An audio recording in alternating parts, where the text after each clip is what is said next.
Boa noite, meninas. Estamos aqui hoje só com mulheres abençoadas, queridas. Hoje nós vamos continuar a nossa aula, nossa série. Nós estamos falando sobre a mente.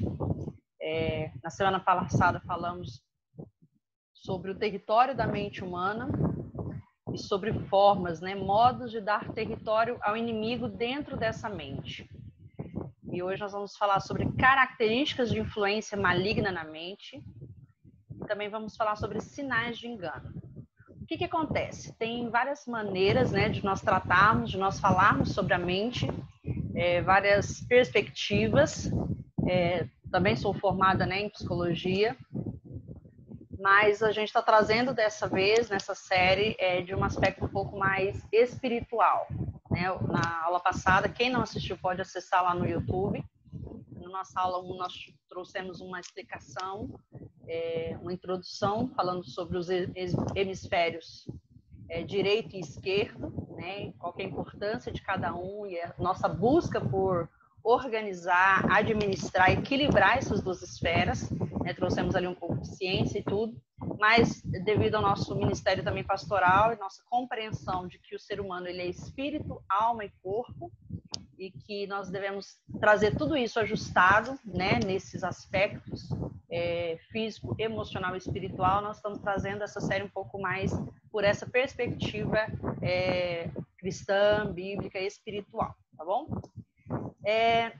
Então, começando hoje na nossa segunda aula, características de influência maligna na mente. Os pensamentos de maus espíritos, eles invadem a nossa mente. Na semana passada eu falei mais ou menos que a nossa mente é como se fosse uma caixa.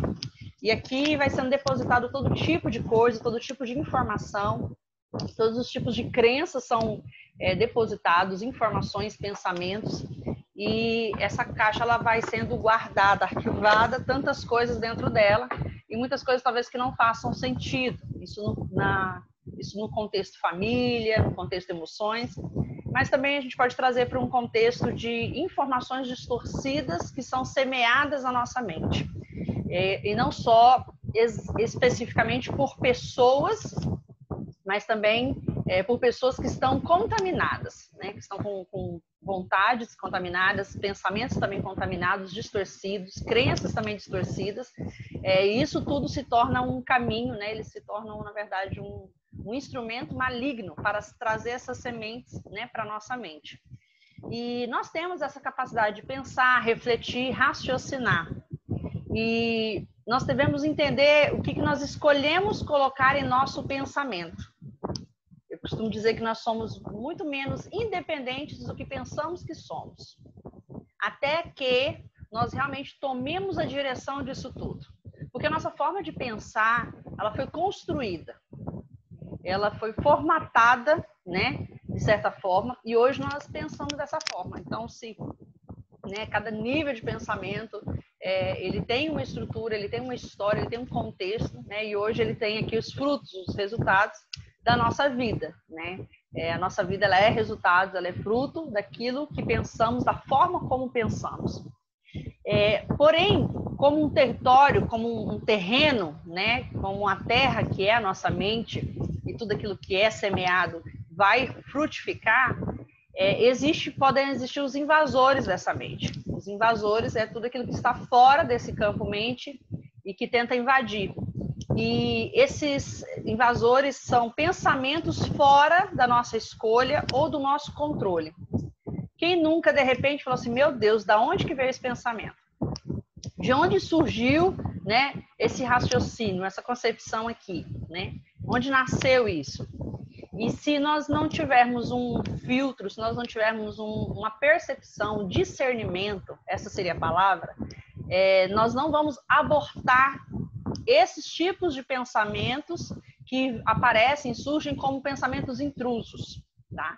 E esses pensamentos, se nós não abortarmos eles logo de início, eles vão se estabelecer, eles vão minar a nossa mente e vão se estabelecendo, Vai se instituindo ali aquilo que nós chamamos de fortalezas, tá? Sofismas, fortalezas. E o que acontece? Isso vai tomando lugar, isso vai tomando, como se pegasse uma beiradinha do terreno, depois vai pegando outra beiradinha, de repente, toda a nossa forma de pensar está totalmente distorcida, está totalmente contrária, né, à verdade que nós proclamamos, à verdade que nós cremos, né, que nós dizemos acreditar, mas ela não está tendo um domínio, um governo sobre a nossa mente. A segunda característica a considerar é que os pensamentos de maus espíritos forçam, empurram e coagem o homem a agir imediatamente. Então, esses pensamentos, além deles surgir dessa forma intrusiva, esses pensamentos onde a gente percebe que a gente não escolheu pensar aquilo, que a gente não tem um controle sobre aquilo, eles começam a nos forçar e a nos direcionar para ações imediatas, para ações instantâneas. Realmente uma impulsividade. Suponhamos que alguém está em casa e, de repente, vem um impulso acompanhado de um pensamento, com a seguinte frase: atire-se da janela. Isso é um pensamento que foi semeado, um pensamento de demônios na área do suicídio, né? E assim, em diversos outros contextos, situações, né? Vêm essas sugestões, né? E essas, de certas formas, orientações, direções, né? E se esse pensamento vem e essa mente está passiva, ele vai ser levado a obedecer esse impulso de imediato. Tá? Se, por exemplo, estamos numa reunião e o pastor está pregando e se levanta um cristão, né, e traz uma palavra fora, né, daquele momento, fora de hora, fora do contexto, fora de uma autoridade, né, uma autorização naquele momento, e diz, né, e por acaso essa pessoa fala assim: o espírito me obrigou, né? Eu não pude me conter. Podemos então ter certeza, concluir que estamos diante de uma manifestação de um outro espírito que não é o espírito de Deus. Inclusive porque a palavra diz que o espírito está sujeito ao profeta. Tá? Então a terceira característica é que os pensamentos confundem. Esses pensamentos intrusivos, esses pensamentos onde a gente não tem controle, onde a gente não tem escolha sobre eles, eles surgem e eles trazem confusão e paralisam a nossa mente de raciocinar. E aí já não há uma clareza, já não há uma clareza de informação, já não há uma clareza, uma liberdade, né? Realmente uma possibilidade de escolha, tá? Por quê? Porque entrou-se e gerou, então, uma confusão mental. Sabe aquele famoso branco na mente? É isso que acontece aqui, tá? E esse é um sintoma de uma influência estranha, que algo não está bem. Então, sim, aquele branco, né, aquele simples branco, que dá, dependendo dessa frequência, disso tudo que pode acontecer, isso vai trazendo um contexto de confusão mental, temos aí, então, um sintoma, né, de uma influência estranha na nossa mente, tá? Tudo isso tem um objetivo. Qual que é o objetivo? O controle da alma do homem, tá? Então, por isso que a mente é um território, esse primeiro território que nós estamos tratando. Assim que nós finalizarmos, nós vamos entrar no território da vontade, que é outro território extremamente assim, melindroso, extremamente delicado de nós tratarmos. A vontade, ela é totalmente livre, ela pode ser cativa, como que é isso, né? Alguém consegue não ter o poder de escolha? Nós vamos falar isso quando a gente for tratar sobre a vontade. E o outro terreno, né, outro terreno escorregadio, que é o terreno das emoções. Tá? Então, esse é o propósito do inimigo, tomar o ser humano, né, na sua mente, né, na sua alma, né, em todo esse contexto, para ter o domínio, para ter o controle. Tá? E sem nós termos discernimento dos sintomas, né, nós facilmente vamos ter dificuldade, na verdade, de recusar tudo aquilo que vem de fora. Toda a influência, toda a informação, tudo aquilo que vem tentando minar, tentando realmente vindo como sementes, né? Se nós não tivermos discernimento, aquilo vai sendo colocado, talvez num ponto onde realmente leve para níveis terríveis de transtornos, né? De personalidade, tantas outras coisas, né? Que culminam, né? Num domínio completo dessa mente humana, tá? Mas nós precisamos do auxílio do Espírito Santo e um sólido conhecimento da palavra para nós vencermos essas coisas, vencermos essas informações, essas influências que querem vir. Em alguns momentos elas vêm de uma forma mais sutil, de uma forma mais até natural, digamos assim, mas outras vezes elas vêm com mais violência, com mais força mesmo, com mais potência, tá? Que gera até esse nível de confusão. O que é interessante frisar aqui para vocês? É algo que eu costumo dizer tanto no consultório como em algumas palestras, é que tem uma frase que eu acho bem interessante que diz assim: não podemos impedir que os pássaros sobrevoem, mas podemos impedi-los de fazerem ninhos. Então, o que essa frase quer nos ensinar? Que os pensamentos, na verdade, os pensamentos eles são automáticos, né? Toda situação, toda imagem, ela vai gerar um pensamento, né? Então, o pensamento, eles são instantâneos, eles são automáticos e eles são também sugestionados, tá? Então, por aquilo que a gente vai sentir, né? Uma sensação, uma visão, né? Toda aquela questão da comunicação do corpo, né? Então, sentir, né? Tanto de gosto como de cheiro, né? Ou sentir um cheiro, ou sentir algo no corpo, tudo isso aqui vai trazer, né? Pensamentos. E esses pensamentos vão gerar sentimentos e vão moldar o nosso comportamento. Mas quando esses pensamentos vêm, né? A primeira coisa que nós devemos fazer é uma análise desses pensamentos, tá? Então, beleza, teve uma imagem, ou teve uma lembrança, ou teve uma sensação, algo físico, isso me remete a um pensamento. E os pensamentos, eles vêm, né? Mas eu preciso entender, perceber, discernir esses pensamentos. Então, não podemos impedi-los, muitas vezes, que eles venham, né? De uma forma diretiva, né? Mas nós temos o poder de permitir que eles não façam ninhos, que esses pensamentos eles não permaneçam sendo alimentados. Algo que eu falava para as jovens quando eu era líder, né, de adolescentes, para as meninas, eu falava assim, olha, vem na mente, vem no pensamento, mas se cair no coração, já era, né? Então, o que acontece? Ou seja, se cair na vontade, se cair no centro da decisão, né, a coisa já está feita, o pecado já está estabelecido, mas enquanto vem na mente, você tem, né, esse discernimento, opa, peraí, o que está acontecendo aqui? Isso faz sentido? Isso é bom? Isso é funcional? Isso é bíblico? Isso é de Deus? Não é? O que isso vai implicar? Quais as implicações desse tipo de pensamento, né? Então é interessante nós pensarmos isso. Não podemos impedir, muitas vezes, que os pássaros sobrevoem, mas podemos impedi-los de fazerem ninhos. Por quê? Porque os pensamentos, quando eles se tornam persistentes, eles vão realmente criando raízes, é como uma semente, né? Tanto a verdade como o engano são sementes lançadas nessa mente. E elas vão se aprofundando, elas vão criando raízes, e aí depois que uma árvore, querido, já está grande, dá trabalho para tirar. Quando está pequenininha ainda, talvez germinando ali, ou foi lançada aquela semente no molho, no água, né? Vou arrancar aquela semente, vou arrancar, às vezes, aquela erva daninha, né? Vou arrancar, às vezes, aquele brotinho que já começou, ou aquela árvorezinha. Mas quando o negócio está estabelecido, ela está profundamente enraizada. E essas raízes falam das crenças, que já estão extremamente profundas. Tá bom? Então, eu queria fazer essa... eu creio que essa frase nos ajuda muito. Realmente a cuidar. Não podemos impedi-los que sobrevoem, mas podemos impedi-los que façam ninhos. É mais ou menos assim os pensamentos. Então, a estratégia de Satanás é o quê? É o engano e a passividade. Tá? A passividade da mente é o principal alvo de Satanás, a fim de dominar o homem. Para que ele exerça esse domínio, ele precisa de uma mente passiva. Tá? Que se habitua a não raciocinar, a não filtrar o que ouve, pois assim, acontecendo tudo quanto é lançado, chega e fica nessa mente, e consequentemente produz o seu fruto. Então, é o que eu acabei de falar. O que o inimigo busca? O que ele tenta fazer? Com que a nossa mente seja uma mente passiva, tá? Porque ele vai conseguir exercer o seu domínio, tá?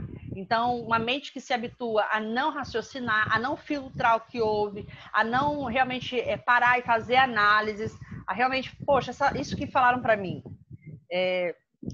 Ontem eu estava ministrando, antes de ontem, eu estava ministrando em Porto Velho, e na ministração eu falei algo sobre a nossa família, às vezes, ter coisas assim, tipo, existe o jeito certo de fazer arroz? Meninas, existe o jeito certo de fazer arroz? Mas eu tenho certeza que a sua mãe, a sua avó falam do jeito certo de fazer arroz. Deus me livre, não tem como cozinhar um arroz sem ferver a água antes. Não tem como fazer arroz Esse negócio de lavar o arroz, não existe isso, lavar o arroz, ou tem que lavar o arroz. O café é a mesma coisa. Eu não acredito que você ferve o pó de café dentro da água, você estraga o café. Né? Então, toda aquela coisa. Só que não existe uma forma de fazer um arroz, não existe uma forma na vida de fazer o café.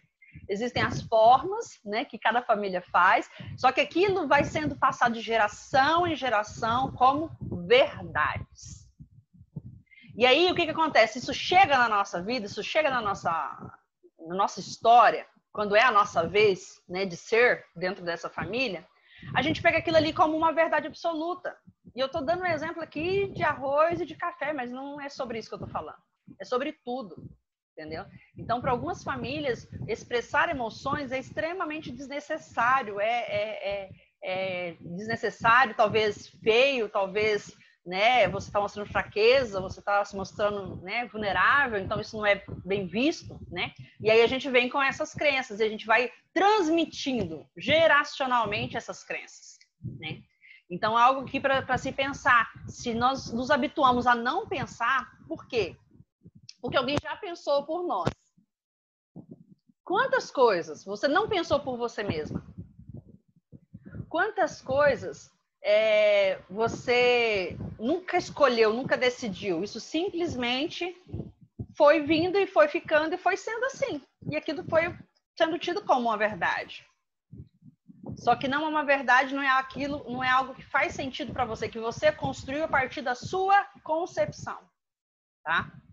E aí isso fala também de uma mente passiva, por quê? Porque ela não está ativa, ela não está raciocinando, ela não está filtrando, tá? E isso tudo faz mal, isso tudo tá, né, traz implicações, tá? O que é o engano? O engano é uma convicção errada acerca de qualquer coisa, sem que a pessoa tenha a menor consciência do erro, tá? Então, a estratégia do inimigo é tanto o engano, essa convicção errada acerca de qualquer coisa, sem que a pessoa tenha consciência desse engano, desse erro, né? E a passividade.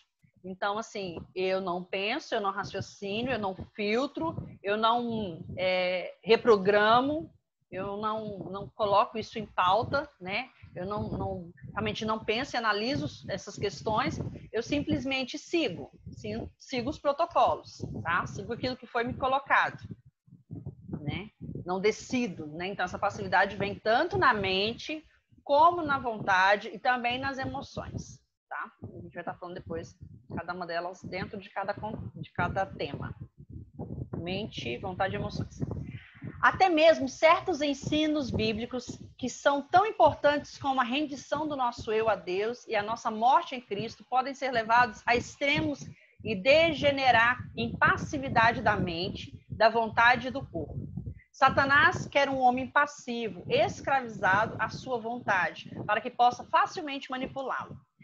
Lembrando aqui, na aula passada eu falei sobre essa questão da passividade no nível que um ser passivo, uma mente passiva, ela não é usada por Deus. Porque às vezes a gente pensa assim, render-se é uma coisa, porque o Senhor, Deus, né, o Espírito, os dons, tudo isso vai fluir a partir de uma submissão da minha mente, da minha vontade e das minhas emoções, e não de uma anulação. Tá? Então, essa passividade, quem se utiliza dessa passividade para realmente usar, manipular, né, usar e abusar, como diríamos, é o inimigo, tá? Mas Deus, ele apela para a nossa vontade e espera uma rendição inteligente. É uma voluntariedade, entendeu? E isso tem que ser algo consciente, algo inteiro, algo íntegro, tá? Então, a decisão de obedecer de boa mente a sua palavra, a sua vontade, o seu propósito. Não é estou aqui, Deus me usa, faz o que o senhor quiser e pronto, acabou. Né? Tipo assim, me anulo. Não existe isso, tá? Não é um boneco, né? Né? Não é uma marionete, não é aquele João Bobo lá do poço, não, eu vou, agora faz, vira para um lado, para o outro, como o senhor quiser. Não é assim, entendeu? As forças das trevas gostariam de transformar o homem num automato, ou seja, numa máquina, tá? Alguém passivamente dirigido por suas garras estranhas e invisíveis. Deus, porém, quer ver um homem livre, inteligente, que coopera com ele, um ser que reflete a imagem de Deus em pleno domínio dos seus poderes. Ou seja, eu continuo pensando, eu continuo analisando, na parte da vontade, que nós vamos falar na segunda etapa, né, dessa série, é muito interessante porque o apóstolo, acho que Luiz Hermínio, ou não sei se é o pastor Luciano Subirá, eles têm uma frase, um dos dois que citou essa frase, Deus não quer que você o ame, Deus não quer que você o adore, Deus não quer que você o sirva, Deus quer que você queira amá-lo, Deus quer que você queira adorá-lo, Deus quer que você queira servi-lo. Porque se você simplesmente servir, se você simplesmente ir, né, ao culto, ou simplesmente fluir no ministério, né, fazer no ministério, aliás, né, e não fluir, isso é simplesmente religião, ou seja, eu faço, eu cumpro, mas eu não sou, né? Não é aquilo que eu quero. Então, a nossa conversão ela não pode ser somente no nível mente e no nível emoções, precisa ser no nível vontade, decisão, eu quero querer, ainda que eu não consiga, né? Como diz Paulo, né, em Romanos, se eu não me engano, acho que Romanos ou Coríntios, o bem que eu quero fazer, esse não faço. Ou seja, o bem que eu quero fazer, às vezes não faço. Mas o mal que eu não quero, esse faço. Né? Então, para nós entendermos aí como que é interessante essa forma de pensar. Tá? Essa forma realmente de raciocinar. Então, nós precisamos sermos dominados por nenhuma outra força alheia à nossa vontade. Então, tudo que for fluir, tudo aquilo que é de Deus, ele vai ser através da nossa vontade, através da nossa escolha, através da nossa, realmente, sujeição, submissão. Tá? Sua própria rendição ao Criador é feita em pleno uso desses poderes. Sem uma clara compreensão dessas coisas, será fácil ao inimigo lançar-nos no engano. Tá? Então, nós precisamos ter uma compreensão disso, porque muitas pessoas elas estão muito, muito no engano nesses aspectos, queridos. Tá? De como que essa mente precisa, né, estar livre para realmente fluir e ser aquilo que Deus estabeleceu. Então, além das características, né, dessas características de influência da mente, né, e essas estratégias que o inimigo sempre vai usar, a estratégia do engano ou da passividade, né, para capturar nossa mente, para minar nossa mente, para semear suas sementes malignas, para que essas frutifiquem, né? E ele lança novas sementes e aquelas... Você ouviu aquela frase? Uma mentira dita repetidas vezes se torna uma verdade, tá? E aí quando a gente vai tratar alguém ou atender alguém e ela tem uma visão às vezes totalmente distorcida, mas se a gente chega assim com a verdade absoluta, né? Nua, clara, ela é muitas vezes inconcebível, inacreditável para essa pessoa. Por quê? Porque as mentiras que ela ouviu, elas foram tão consistentes, elas foram tão convincentes, elas foram tão insistentes mesmo, que elas se tornaram verdades, porque elas foram repetidas vezes, não só faladas, porque as nossas crenças, a nossa forma de ser, ela foi formada por aquilo que nós vimos, ouvimos e sentimos. Então, tudo aquilo que nós vimos, ouvimos e sentimos enquanto crianças foi formando as nossas crenças. Tá? Então, uma pessoa que foi abusada, ela teve uma vivência ali no corpo, na alma, de uma forma muito profunda, um trauma, né? E com certeza teve outros contextos que consolidam, né, que afirmam essa mentira, né, esse engano de que ela não é uma pessoa de valor, que ela não é amada, que ela é desprezível, né, que ela é realmente ali vulnerável, né, e que ela não pode confiar em ninguém, que ela não é digna de ser amada e que ela também, no caso, é incapaz também de amar, e porque ela não aprendeu a amar, porque ela nunca foi amada de fato. Então, tudo isso aí foram mentiras ditas repetidas vezes, sentidas repetidas vezes, e isso tornou algo muito verdadeiro para ela. Mas é puro engano que foi, né, foi construído ali na sua mente, na sua alma. Tá? Então, nós vamos sempre ver essas formas, né, do inimigo trabalhar. A passividade, onde você fica na neutralidade, você não pensa, você não raciocina, aquilo que vem faz no automático. Tá? Ou esses níveis de engano, onde ele vai sempre minando essas sementes, né, e tentando ganhar esse território pela via da passividade ou pela via do engano, tá? E aí, sinais de engano. Na próxima aula nós vamos falar um pouco mais sobre a passividade. É bem interessante que nós vamos trazer os sintomas, né? Vários sintomas da passividade na mente a partir na terceira aula, né? Na semana que vem. Mas agora alguns sinais de engano. Atitude fanática. Olha isso que interessante. O primeiro sinal aqui mencionado, né? Nós estamos fazendo um estudo, né? Do livro Personalidades Restauradas, da apóstola Valnice Milhomes. Então, se você tiver por aí ou tiver acesso nesse livro, essas aulas, né? Estão lá, né? Escritas lá pela apóstola Valnice Milhomes. E o primeiro sinal aqui que ela traz no livro fala dessa atitude fanática.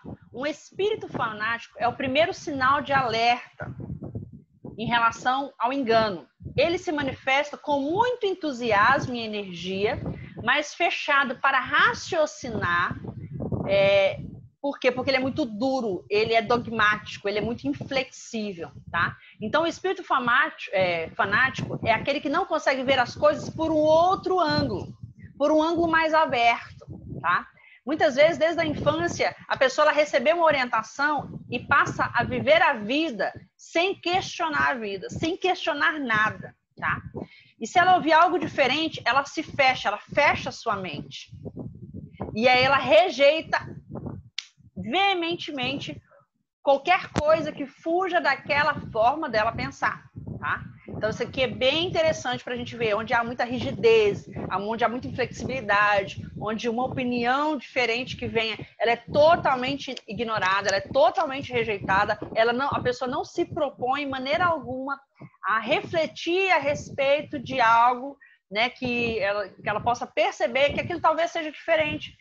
Talvez aquilo não seja exatamente daquela forma que ela vem pensando até agora, tá? Daquela forma que ela foi ensinada. Assim como o arroz, né?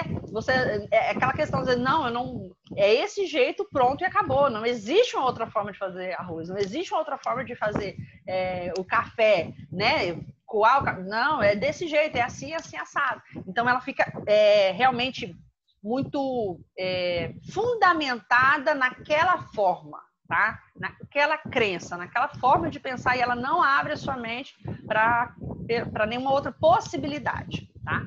O fanatismo religioso tem sido a causa de muita tragédia na história da igreja, de confrontos, conflitos e até mesmo mortes. Discussões acaloradas em volta de pontos de vista doutrinários, quando os interlocutores, né, aqueles que falam em nome de outros, se agridem com palavras e fervem por dentro, são uma clara evidência desse espírito fanático. Há um zelo cego no fanatismo, né, no fanático, que o leva à briga e à intolerância. Olha só, isso é verdade, é desse jeito, e ai daquele que falar ou fizer ou agir contra isso que é assim. Então, eu saio, é um zelo absurdo, é um desespero, e eu realmente imparto para uma defesa daquilo que eu penso, daquilo que eu acredito. Né? Dentro do nosso seminário, nós temos um seminário chamado O Líder de Carne e Osso, e nós trazemos várias ministrações, e uma delas fala sobre o contexto, a definição, na verdade, do que é chamado. É uma ministração para nós analisarmos o que é chamado. E muitas vezes a nossa forma de enxergar várias coisas parte desse olhar do outro, não foi algo que nós construímos. Por exemplo, o que hoje eu trabalho, defendo e vivo a saúde emocional de pastores e líderes, saúde emocional ministerial deles. Por quê? Porque eu vivi na pele, eu tive experiência, eu tive vivência, eu tive análise, eu tive concepções a partir da minha história, da minha experiência com esse contexto e do quanto essa ausência de saúde emocional, de inteligência emocional implica no desenvolvimento ministerial. Então, não foi ninguém que me disse, não foi uma verdade colocada, foi uma verdade, né, realmente experimentada. Mas quantas coisas, até mesmo a nossa compreensão de chamado, ela não vem de nós mesmos. não vem de uma busca pessoal, não vem de uma análise na palavra, não vem realmente de uma vivência nossa, mas vem da compreensão, da percepção e da direção de uma pessoa, né? Ou de várias pessoas. E isso tudo, né, foi nos colocado e a gente simplesmente repete. E aí a gente leva outros a repetirem isso, né? Então é aí onde nós precisamos discernir que várias coisas que a gente acredita, na verdade a gente acredita por quê? Porque alguém falou, alguém que a gente chamava, né? Alguém que a gente respeitava, um professor, um pastor, o seu primeiro pastor, com certeza ele tem uma influência gigantesca, mas pode ser que algumas coisas que ele tenha falado, ensinado, explicado, não seja exatamente assim, entendeu? É onde nós precisamos entrar nessa busca da nossa revelação, da nossa compreensão. É aonde entra não ter uma mente passiva, onde eu só recebo, e pronto, ando naquilo que foi colocado, entendeu? Onde eu me proponho a pensar, a raciocinar, a analisar, experimentar, questionar. Porque, por exemplo, eu tinha várias concepções, sei lá, até a respeito de relacionamento e tudo. E eu tenho uma amiga que ela é muito engraçada, que ela fala assim, nossa, como você mudou. Aí eu fiz, que mudei o quê, menina? Em quê? Sai fora. É muito engraçado. Ela fala, gente, você tá muito, né? Então, assim, algumas coisas que a gente vê, não, o negócio é assim, tem que ser assim, pronto e acabou. Mas por quê? Porque a gente ouviu que tinha que ser assim, pronto e acabou. Mas depois que a gente vai começar a analisar, peraí, por que tem que ser assim? Como assim? E se for assim, o que vai acontecer? E quem disse isso? E o que a palavra diz sobre isso? Né? Porque aquela coisa, a nossa família nos disseram muitas coisas. E aquilo foi parecendo que era super, super verdade. Agora a gente chega no Evangelho, que diz, na verdade, muitas coisas totalmente diferentes daquilo que a nossa família disse, daquilo que o nosso contexto diz, daquilo que as pessoas dizem a nosso respeito, daquilo que muitas vezes nós pensamos ao nosso respeito. Então, ou seja, quem será que está certo nisso tudo? Sempre será a palavra de Deus, porque ela é absoluta, imutável, inerrável, né? Então, é onde nós temos que trazer tudo para o centro da palavra. Então, os nossos pensamentos que foram construídos por nós mesmos, que foram semeados por outras pessoas, que foram sugestionados, até mesmo dentro do nosso contexto religioso, entendeu? Teve muitas coisas que eu ouvi, que eu fui ali, e eu tinha uma linha de raciocínio, e depois eu falei, peraí, será que é desse jeito? Será que isso faz sentido para mim? Né? Então, qual que é a minha revelação? Qual que é o meu entendimento? Qual que é a minha experiência com Deus, com a palavra, com o Espírito, né? A minha experiência comigo mesmo, no sentido de uma busca pessoal, para que eu alcance essa verdade, né? De Deus para mim, tá? Então, a gente precisa observar isso aí, tá bom? Há um zelo cego no fanático que o leva à briga e à intolerância. A mente sã pode ter pensamentos diferentes. Olha só que interessante isso. A mente sã pode ter pensamentos diferentes dos demais, mas não se deixa por entusiasmos descontrolados. Então, a mente sã ela pode ter pensamentos diferentes dos demais, mas ela não vai se deixar ser levada, né, como o fanático, por aquele pensamento absoluto, né, e descontrolado, e realmente aquela coisa onde há realmente uma guerra para que aquilo, né, seja ali consolidado, aquela forma de pensar, tá bom? O fanatismo é o responsável pelo legalismo religioso, bem como o tradicionalismo cego. Olhando para as páginas do Novo Testamento, vemos como ele mostrou suas garras algozes. Jesus foi constantemente afligido pelos fanáticos religiosos, porque Jesus curava no sábado, os líderes religiosos se insurgiam contra ele, acusando-o de quê? De quebrar a lei. Mas Jesus ele estava apenas quebrando tradições humanas. Jesus não estava quebrando a lei, apenas as tradições humanas, tá? Então, é interessante nós percebermos aí esse primeiro sinal, que é uma atitude fanática. Segundo, revelações de direções vindas através de uma mente passiva estão sujeitas ao engano, tá? A palavra nos adverte, em 1 João 4:1 diz assim: amados, não creais a todo espírito, mas provai se os espíritos vêm de Deus, porque muitos falsos profetas têm saído pelo mundo. Então, 1 João 4:1 fala sobre provar os espíritos. Então, para que possamos provar os espíritos, nós temos que usar não só as nossas faculdades espirituais, não só nosso discernimento espiritual, mas também os nossos discernimento, a nossa faculdade intelectual. Por quê? Porque as impressões do espírito, eles são transmitidas à nossa mente. A nossa mente para pensar, para raciocinar, para analisar, para perceber, para discernir, tá?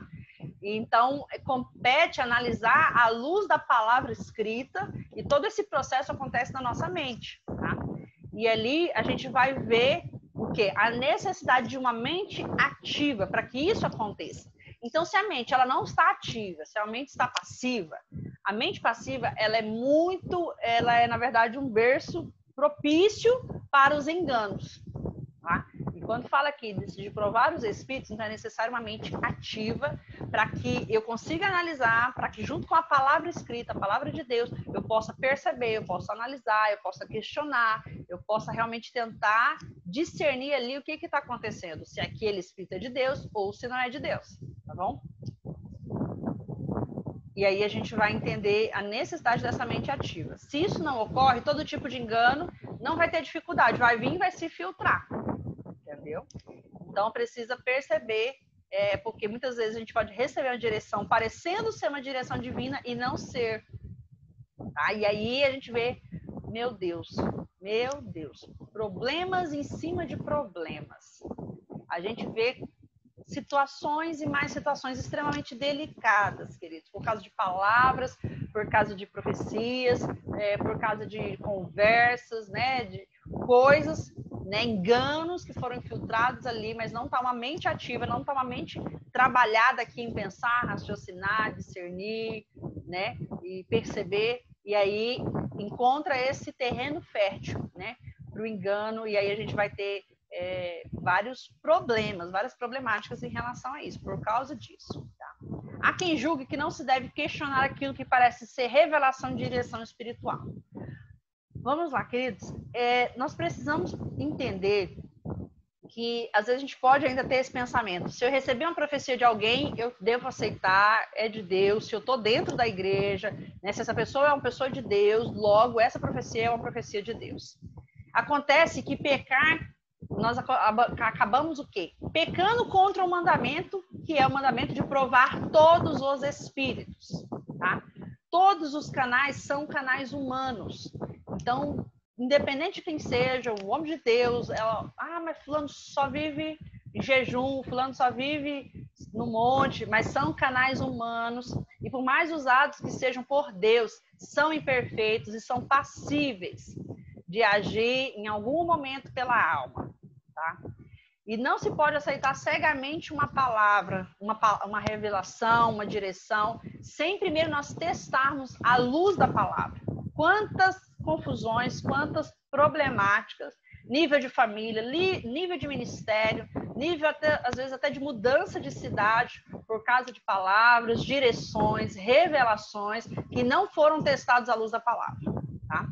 E a luz da palavra escrita e também da convicção que o Espírito traz a nós, ao nosso coração, tá? E tudo aquilo que vem realmente de Deus vai suportar o teste, tá? Então nós não erramos, né, ao analisar, ao questionar, ao ponderar tudo aquilo que nos vem, tá? É muito, extremamente importante. Eu recebi tem muito tempo já, não sei se uns 5 anos atrás, alguém falou, orou não sei se falou, eu acho que orou. Falou alguma coisa assim de mim e tal, e aquilo me deixou meio assim, eu falei, meu Deus do céu, será? E aí eu fui conversar com a minha pastora, eu falei, pastora, a pessoa falou assim, assado, né? O que a senhora me diz e tudo? Ela falou, não, minha filha, não, isso aí não, né? Eu sou sua pastora, eu conheço você, né? Caminho com você e tudo, isso aí não tem muito sentido, não. Aí aquilo foi e acalmou meu coração, porque senão eu já ia entrar na crise existencial. Falei, meu Deus, mas não tem nem, né? Tentei sondar ali, perceber se tinha alguma coisa, né? Falei, será que tem a ver isso aí, essa palavra, essa pessoa, né? Então veio um negócio assim, bem, falei, não. Aí nem eu fiquei pensando, falei, não, vou perguntar, né, para a pastora. Ela falou, olha, quando aconteceu assim, a pessoa olhou, a pessoa falou e tal. O que a senhora acha? O que a senhora pensa, né? Aí ela tirou um peso das minhas costas, falou, não, não é por aí. E aí depois eu até esqueci daquilo e a vida continuou, as coisas fluíram, estavam do jeito que estavam vindo, continuaram, né, caminhando. Mas isso aí a gente precisa discernir muito, tá? Porque se a gente não buscar essa questão de estar em alinhamento com a palavra escrita, com aquilo que Deus traz no nosso coração, porque o Espírito testifica, né? Assim como testifica, somos filhos de Deus, né? Testifica quando, né? Porque o Espírito Santo convence o homem do pecado, da justiça, do juízo, né? E ter um mentor, ter um líder, né? Ter alguém que te pastoreie, né? Que possa realmente te dar tanto o confronto, a direção, como também talvez te tirar de algumas roubadas, tá? Então é bem importante isso aí. Tá? Um outro sinal de engano é o mau entendimento da verdade. Olha só isso. Isso aqui é muito interessante, gente. Esse é outro sintoma de engano, produzido pela passividade da mente. A pessoa ouve uma mensagem e isola uma frase de todo um contexto, sem um esforço intelectual de análise do que foi dito e chega a conclusões que não tem nada a ver com aquilo que foi ouvido. Então, é os textos fora de contextos. E quanto tem disso, queridos? Quanto tem disso? O mesmo ocorre com a leitura da palavra. Pode ocorrer ainda que certos chavões, né, ou ensinos que foram, né, ministrados em apenas uma parte, né, da verdade bíblica, e por falta desse uso contextual, por falta de uma análise de toda a revelação bíblica, né, por isso que quando a gente lê um texto, tá ali, Romanos capítulo 7. O quão importante é nós lermos Romanos capítulo 6 e o Romanos capítulo 8, para nós entendermos tudo aquilo que diz respeito àquele contexto do capítulo 7, tá? Porque nos evita muitas coisas nesse nível aqui que eu vou citar para vocês. E aí as pessoas sucumbem ao engano e por causa disso, dessa distorção, por causa desse uso do texto fora do contexto. Sou mais do que vencedor. Quem aqui já ouviu isso? Quem aqui já leu isso? Amém? Está lá em Romanos, né? Romanos 8, 37. Sou mais que vencedor. O engano é o seguinte: não terei lutas nem dificuldades. A verdade é o quê? Que toda vitória implica necessariamente em uma luta. Não existe vitória sem luta, gente. Pelo amor de Deus. Né? E aí dentro, eu não sei se está aqui, acho que ele não cita aqui não. Aí tá, posso todo, quem nunca, né? No carro, viu, né? Posso todas essas coisas, Cristo que me fortalece. Queridos, qual que é o contexto desse texto? É aqui no mesmo capítulo, né? Capítulo 8. Qual que é o contexto, querido? Sei passar frio, sei passar calor, sei passar fome, sei ter abundância. Então, né, ganhei um carro, fiz uma viagem, posso todas as coisas me fortalecem. Então, o todas é todas as coisas. É todas as coisas boas, positivas, mas também todas as dificuldades, lutas, guerras, tribulações. Então, eu posso todas as coisas em Cristo que me fortalece, né? Então, esse sou mais que vencedor, né, vai falar disso. Se venço é porque lutei. Sei que a luta virá, mas não temo, porque no meio da luta, no meio da situação, Cristo me dará vitória. Essa é a verdade, tá? Então, existe muito, muito disso, de um mau entendimento da verdade. Nós precisamos tanto saber isso, discernir isso, como ensinar as pessoas também, tá? Não é raro não nós vemos essas distorções, né? Essa dificuldade, esse mau entendimento da verdade. 1 Coríntios 2,16 diz assim: eu tenho a mente de Cristo. Aí o engano é o seguinte: eu não devo ter a minha própria mente. Eu tenho a mente de Cristo. A pessoa pode pensar, eu tenho a mente de Cristo, então eu não tenho a minha mente. Esse é um engano terrível. A verdade é o quê? Ninguém tem automaticamente a mente de Cristo. Ela é residente no cristão porque o Espírito Santo habita nele, mas não retira a mente dele, né? Isso não retira a mente do cristão e a transforma na mente de Cristo simplesmente e automaticamente. Nós temos uma mente renovada, tem a mente de Cristo, né? Então é preciso entender isso aí, senão as pessoas elas vão pegando aquilo no absoluto, tá? Deus me falou. O engano é o seguinte: se Deus me falou, Logo, eu sou liderado pelo Espírito e eu não preciso da mente, tem uma direção de Deus, tem uma fala de Deus. Qual que é a verdade? Deus fala através do meu Espírito na minha mente. E essa minha mente precisa estar em linha com o meu Espírito para que eu possa entender o que Deus está falando. Tá?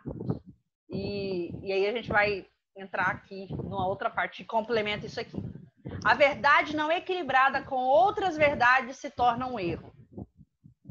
Um sistema de doutrina construído sobre uma única faceta da verdade pode levar ao engano. O equilíbrio está em todo o conselho de Deus. Atos 20 e 27 diz isso. Todo o conselho de Deus. Todo o conselho de Deus. Completo conselho de Deus. Então, se alguém só prega poder, ou só prega cura, ou só prega libertação, ou só prega batismo no Espírito Santo, isso é uma única faceta da verdade. Por quê? Porque Jesus liberta, Jesus cura, Jesus batiza com o Espírito Santo, tem poder, tem tudo isso, tá? Então, seja qual for a faceta, se nós pregarmos, se nós vivemos apenas uma faceta, o engano facilmente vai se estabelecer. O ensino da Bíblia abrange todos os aspectos, vários aspectos, e não apenas um aspecto. E nós temos que ser instruídos em todos eles. Porque Mateus 28, 20 diz assim: ensinando-os a guardar todas as coisas que vos tenho ensinado. Todas as coisas que vos tenho ordenado. Ou seja, não é uma coisa. Não é aquela coisa que eu aprendi que é a principal e que é a certa e que é a única. Não, é toda a verdade. Então, todas as doutrinas bíblicas, elas estão interligadas e se completam num todo harmônico, dentro de um plano estabelecido por Deus. Quando olhamos para a Bíblia como um todo, descobrimos a presença de um Deus de plano, de propósito, de objetividade, de beleza, de harmonia. Todos os ensinos se encaixam perfeitamente dentro desse plano geral. Eis a razão porque quando alguém toma uma única doutrina e sobre ela constrói um sistema, elabora um erro e leva aquela verdade a extremos. Então, isso aqui é muito importante, muito interessante, queridos, porque eu pego algo e eu faço daquilo uma doutrina e eu só vivo aquilo, eu só prego aquilo e eu quero que todos vivam da mesma forma, entrem realmente nesse mesmo formato, né, nessa mesma conformidade, né? Não vos conformeis, não vos amoldeis, né? Então, esse moldar, e isso leva, né, as pessoas para uma única doutrina, para uma única via e constrói um todo, um sistema em cima disso, né? Como nós poderíamos aqui comparar com uma ideologia, entendeu? Então, uma ideologia. Então, é isso, e só isso importa, e nada mais faz sentido, sendo que existem todo contexto, né? Uma verdade tem que ser equilibrada com as outras verdades. Então, uma coisa não anula outra coisa. Então, vamos lá, a ideologia, né, do feminismo, tudo. As mulheres têm direitos, as mulheres precisam ser, né, têm potencialidades, capacidades, precisam ser respeitadas, né, não violadas, né, tudo aquela coisa. Sim, uma verdade, né? Mas os filhos também precisam, os homens também precisam, né? Claro que tem uma cultura patriarcal, machista, mas cada coisa tem o seu lugar. Todos têm a sua verdade. Então não podemos, em detrimento de uma situação, né, gerar todo um desequilíbrio em outros contextos, em outras situações.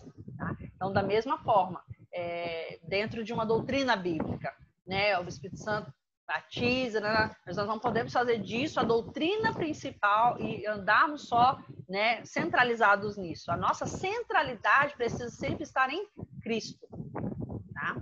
Sempre em Cristo. Amém? E aí, eu não vou para extremos, levando aquela verdade para extremos. E a mente fechada à luz e à verdade. Então, por último, o último sintoma, né, o último sinal de engano é uma mente fechada à luz e à verdade. Esse é outro sinal seguro de engano. Toda mente fechada demonstra prisão. Uma mente fechada, ela adota uma atitude de tenho tudo. Olha que interessante, isso complementa o que eu acabei de falar. A pessoa, né, que está aqui nesse sintoma, né, nesse sinal de engano desse território da mente, tá com essa posse de engano, ela tem uma mente fechada à luz e à verdade. E essa mente fechada demonstra uma prisão e ela adota uma atitude de tenho tudo, tenho a última revelação, eu sou o único certo, pelo meu ministério virá o avivamento, ninguém sabe das coisas como eu sei, tá? Quem julga ter a última palavra em todas as coisas e adota uma atitude de intolerância em relação aos que entendem de modo diferente alguma doutrina, revela estar dominado pelo erro ou pelo engano. Olha só, que interessante, que forte isso. Por quê? Porque quando Deus traz uma luz sobre algum aspecto de uma revelação bíblica, não a traz para uma só pessoa. Tá? O testemunho interior quanto àquela verdade virá a muitos. Então, se eu tive uma revelação, se eu tive uma direção, é muito provável que muitas outras pessoas também tenham tido essa revelação e essa direção. Tá? Se uma pessoa, se uma única pessoa, ela é alguém que entende uma verdade de um modo diferente de todos os demais, existe uma boa probabilidade dela estar em engano. Então, eu achei a fórmula, eu sou a pessoa, eu tenho a caneta rosa, ninguém mais tem, minha caneta rosa vai fazer isso, isso e aquilo. E só minha caneta rosa funciona porque Deus falou comigo. Entendeu? Queridos, que nível de mente no engano. Entendeu? E aí a centralidade fica na caneta rosa, a centralidade fica na revelação, na compreensão, no entendimento que eu tenho. Entendeu? E isso é um sintoma seríssimo na mente. Tá bom? E aí na psicologia a gente chamaria de várias outras coisas. Precisaria até olhar no DSM, né, que é no CID, que são os 2 manuais, né, de doenças psiquiátricas e tal, psicológicas, mas isso aí com certeza culminaria, né, já seria identificado, né, como uma patologia. Isso aí é o quê? Uma mente que foi tendo seu domínio, engano, até chegar até mesmo nesse nível, porque eu sou uma mente fechada para a luz, eu sou uma mente fechada para a verdade. E aí, se essa pessoa, se alguém, né, ela se vê, ela se percebe, ou mesmo de uma forma talvez um pouco velada, mas assim, a gente consegue às vezes perceber que tem uma entonação assim, porque a libertação que eu faço, a palavra que eu ministro, essa palavra que Deus me deu, né, Deus não deu para mais ninguém, porque eu sou, entendeu, o alfa e o ômega, alfa e ômega não, né, eu sou a 4ª pessoa da Trindade, entendeu, aquela coisa assim, entendeu, então se ela é a única pessoa a entender uma verdade de um modo diferente de todos. Então, tem um consensual aí, sei lá, é até difícil às vezes trazer em aula alguns exemplos, porque pode virar polêmica, né? Mas, sei lá, a caneta rosa resolve o problema. E aí, todo mundo fala que não existe negócio de caneta rosa, que caneta rosa não resolve problema nenhum, né? Mas eu sou a única pessoa de falar que caneta rosa resolve o problema. É diferente de todos os outros, tem uma maioria, né, uma massa aí que fala que não existe esse negócio, essa história da caneta rosa, e eu sou a pessoa que pensa de um modo diferente, há uma probabilidade absurda, extrema, de eu estar enganado, entendeu? Então, um dos enganos em nossos arraiais teológicos é estudar a Bíblia a partir de conclusões de uma pessoa em um dado período da história da igreja. Então, vamos lá. Então, um dos enganos em nossos arraiais teológicos é estudar a Bíblia a partir de conclusões de uma pessoa em um dado período da história da igreja. Até mesmo as conclusões de concílios são passíveis de erros.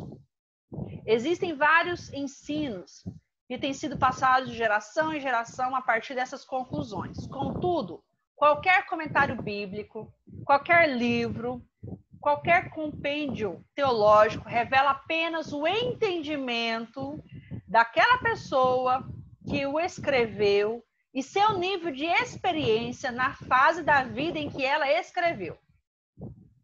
A revelação de Deus ela é dinâmica. Então, pode ser que essa mesma pessoa que escreveu aquilo, passou-se 3 anos, 5 anos, ou talvez 6 meses, 1 ano, ela tenha uma outra forma de pensar, ela tem uma outra conclusão, ela tem uma outra percepção, ela tem uma outra experiência. Tá?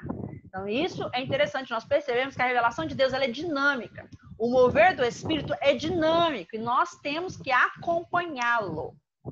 Senão a gente vai pegar um negócio ali, vai se enraizar naquilo ali, né? Então, talvez o seu pastor, né? Vamos citar algo aqui, né? A questão do batismo com o Espírito Santo. Então, talvez o seu primeiro pastor, né? A primeira conversão e tal, falou, explicou, né?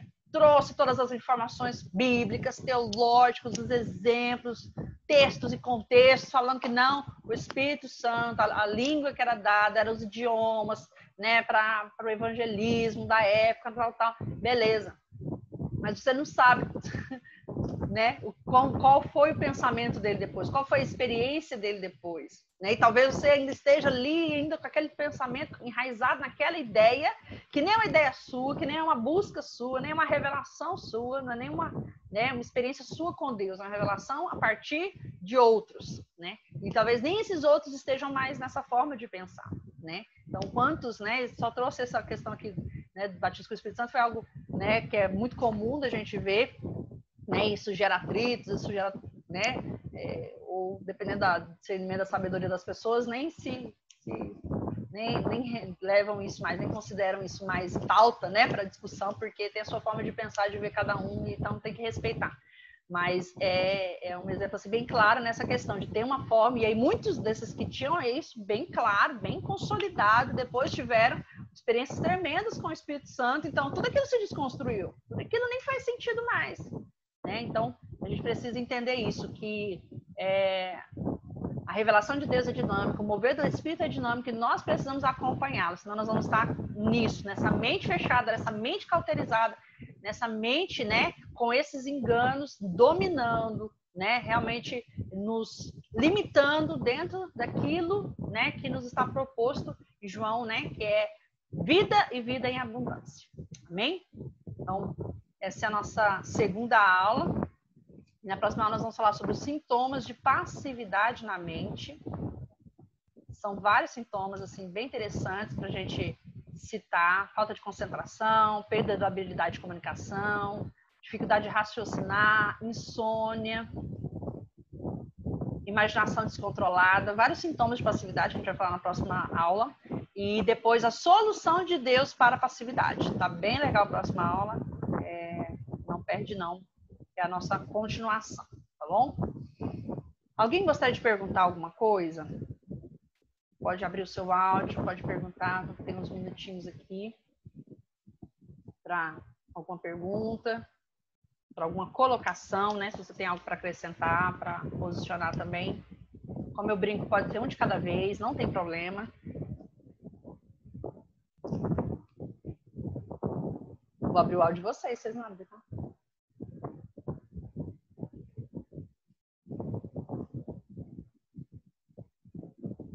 Nossa, da Marilda chegando bem no final. Também que vai ficar gravado, né? Então, se alguém tiver alguma pergunta, tem a Mônica, Miriam, Pamela, Yane, se alguém quiser fazer alguma pergunta, tá? Então, esses foram, né, as características de uma mente, né, engano e os sinais de engano. Próximo a gente vai entrar na passividade. Eu quero fazer uma pequena renúncia, bem pequena com vocês hoje, porque que na próxima a gente vai fazer uma outra, maior um pouco.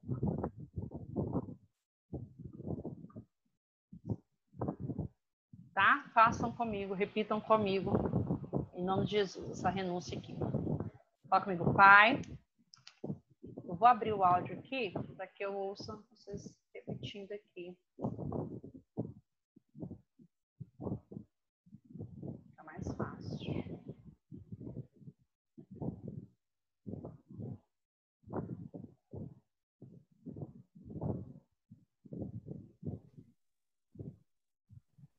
Mônica, abriu o seu aí. Aí você repete comigo para mim não me perder aqui, tá bom? Pai. Pai. Em nome de Jesus Cristo. Em nome de Jesus Cristo. Eu peço perdão por todas as vezes. Eu peço perdão por todas as vezes. E deliberadamente. Deixei que minha mente fosse Deixei que minha mente fosse controlada por demônios. controlada por demônios. Peço-te perdão, Peço-te perdão, em nome de Jesus, em nome de Jesus, pela passividade da minha mente. pela passividade da minha mente. Peço que de agora em diante Peço que de agora em diante o Senhor controle minha mente, o Senhor controle minha mente, pois quero te honrar pois quero te honrar e te glorificar com a minha mente. e te glorificar com a minha mente. Agradeço-te pelo teu perdão, Agradeço-te pelo teu perdão, em nome de Jesus. em nome de Jesus. Amém. Amém. E agora eu quero que vocês façam uma declaração. Diga assim: eu declaro, Eu declaro, em nome de Jesus Cristo, em nome de Jesus Cristo, Em nome de Jesus, que todos os demônios e todos os demônios que estiverem em minha que mente todos os demônios que estiverem em minha mente ou que ainda que estejam estiveres em minha mente ou que ainda estejam ou que afligindo a minha mente afligindo a minha mente com todo nível de afligindo engano com todo nível de engano ou passividade, engano ou passividade, saiam ou agora, falsidade. saiam agora, em nome de Saiam Jesus. agora. em nome de Jesus. Em nome de Amém. Amém? Amém. Amém, queridos. Amém. Então, essa foi a nossa segunda aula, tá? E amanhã vai estar disponível lá, podem encaminhar, né, para quem vocês quiserem. Então, nós fizemos hoje essa renúncia de limpeza da mente, desse livro aqui, dessa apostila Rompendo as Cadeias. Eu não sei se eu tenho ela em PDF, mas posso mandar foto, né, de algumas orações. Tem vários níveis de oração de renúncia aqui, tá bom? Deus abençoe vocês, muito obrigada pelo tempo de qualidade aqui. Eu quero só mencionar para vocês o seguinte, eu estou lançando um curso digital, olha só isso, já pensou? Estou lançando um curso online, um curso digital de transformação emocional, onde nós vamos trabalhar várias temáticas. Deixa eu pegar aqui só para me citar para vocês, que está bem legal mesmo, fiz todo o cronograma dele. Vou tratar sobre ansiedade, depressão e estresse, sobre autoconhecimento, sobre sabotadores. Todos nós temos sabotadores e muda de pessoa para pessoa os tipos de sabotadores. Então, nós vamos fazer uma avaliação. Os temperamentos, que nunca pode faltar. Identidade e autoestima. Perfeccionismo. Fantástica essa aula de perfeccionismo. Crenças limitantes. Automotivação e autocontrole. Psicossomática. E, por último, nós vamos falar um pouquinho sobre o estilo de vida e autocuidado, tá? Então, vai ser um curso totalmente online, vagas limitadas, porque nós vamos ter um acompanhamento desse conteúdo, né? Uma mentoria em grupo. E é isso, tá? Então, quem tiver interesse, são vagas limitadas, porque é uma turma para nós fazermos essa transformação emocional, essa jornada de transformação emocional, ainda agora, em 2020, para entrar 2021 no gás, alinhado nessas coisas. São vários assuntos realmente a nível pessoal, tá? Depois vou preparar algo a nível, né, relacional, liderança e tudo. Mas esse realmente assim, é um pontapé. São 3 meses de aula, tá? As aulas semanais com ferramentas, né? Ferramentas de coaching. Né? Dentro do acompanhamento, talvez vão ter alguns acompanhamentos também pessoais, onde a gente pode estar usando algumas ferramentas que a gente tem dentro da psicoterapia, dentro do coach, dentro do EMDR, que é a minha nova formação dentro da terapia. Tá? Então tá um negócio, tá algo bem, bem legal mesmo, para a gente ter resultado dentro desse conteúdo, dentro desse conhecimento, tá bom? Então eu estou falando aqui para vocês, lançando para vocês, porque eu lancei ele semana passada só com o pessoal que fez a escola de pastoreamento eficaz, né, sobre depressão com a pastora Maga. Então a gente abriu lá um lote específico para eles. E aí eu estou abrindo aqui para vocês, por isso que eu nem lancei da Rede Cuidado, nenhum lugar ainda, que eu estou fechando agora os últimos ajustes para marcar a data de início ainda agora em setembro. Então vai ser de setembro para outubro, outubro para novembro, novembro para dezembro. Dezembro já está encerrado e você já está alinhado nesses temas aí, com todo o suporte que eu vou dar, né, pessoalmente, para você ter resultados, tá? Então, quem tiver interesse, manda um oi para mim ali, que eu vou passar mais informações, tá bom? Muito obrigada, deixa eu orar com vocês. Pode falar, pastora.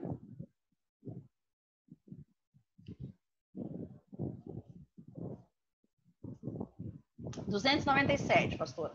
E esse vai ter 2 atendimentos individuais, tá? Além, na verdade, o curso vai sair gratuito, né? Porque os 2 atendimentos individuais são esse valor, né?